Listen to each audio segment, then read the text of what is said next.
হ্যাঁ, কি বলবো? যে একটু আসতে যাচ্ছিলাম, তোমার দেখতে যাচ্ছিলাম। হাসুমনি একটু দেখতে চাচ্ছিলাম। মিষ্টি এই আবদারের আড়ালে লুকিয়েছিল এক চাঞ্চল্যকর রাজনৈতিক পালানোর গল্প। শেখ হাসিনার ঘনিষ্ঠ তৎকালীন ঢাকা দক্ষিণ সিটি কর্পোরেশনের মেয়র শেখ ফজলে নূর তাপস সরকারের পতনের ঠিক দুদিন আগেই যখন দেশ ছাড়তে সিঙ্গাপুরের উদ্দেশ্যে এয়ারপোর্টে পৌঁছান, তখন যা ঘটে তা যেন রীতিমতো একটি থ্রিলার সিনেমার চূড়ান্ত ক্লাইম্যাক্স। প্রথমে ইমিগ্রেশন আটকে দেয় তাকে, এরপর শুরু হয় হন্তদন্ত তৎপরতা। সরাসরি ফোন করা হয় শেখ হাসিনাকে। ফোন আলাপের সেই রেকর্ড এখন ঘুরছে সামাজিক যোগাযোগ মাধ্যমে, যা ফাঁস করেন প্রবাসী সাংবাদিক জুলকারনাইন সায়ের।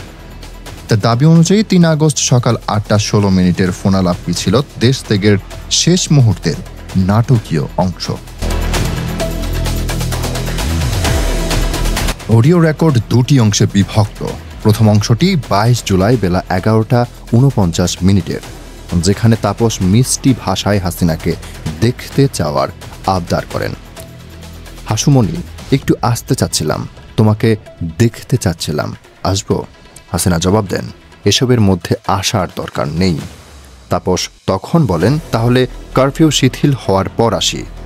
হাসিনা তখন জানিয়ে দেন এই সময় তিনি ব্যবসায়ীদের নিয়ে ব্যস্ত থাকবেন। কিন্তু দ্বিতীয় অংশেই ফাটল ধরে সবকিছুর।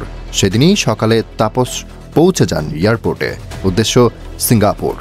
জিও অনুমোদন ছাড়াই তিনি ইমিগ্রেশন ফাঁকি দিতে চেয়েছিলেন। তখন তিনি ফোন দেন হাসিনাকে, আমি এয়ারপোর্টে চলে আসছি, জিওটা এখন হয় নাই, তাই ইমিগ্রেশনে আটকে দিচ্ছে।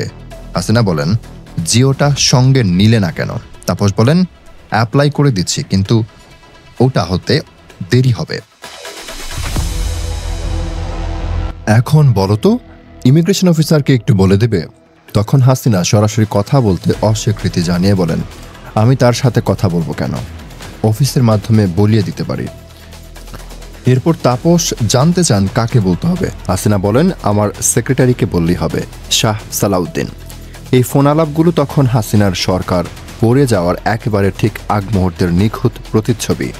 অভ্যুত্থানে শ্বাসরুদ্ধকর মুহূর্তে যেভাবে শীর্ষ নেতারা গোপনে বাড়ানোর চেষ্টা করেন, সেটি এই কল রেকর্ডে স্পষ্ট হয়ে ওঠে। সবচেয়ে বিস্ফোরক তথ্য, ২০২৫ সালের ৫ জানুয়ারি দুদক তাপস ও তার স্ত্রী আফরিন তাপসের বিরুদ্ধে জ্ঞাত আয় বহির্ভূত সম্পদ অর্জনের অভিযোগে মামলা দায়ের করেছে। এই পুরো ঘটনা যেন বাংলাদেশের রাজনৈতিক ইতিহাসে এক কেলেঙ্কারিপূর্ণ অধ্যায়, যেখানে ফোনালাপ, এয়ারপোর্টে নাটক এবং গোপন পালানোর ছকে লুকিয়ে আছে ক্ষমতার পতনের পূর্বাভাস। দর্শক, ধন্যবাদ এতক্ষণ সাথে থাকার জন্য। ভিডিওটি ভালো লাগলে চ্যানেলটি সাবস্ক্রাইব করে দিন পরবর্তী ভিডিওর জন্য।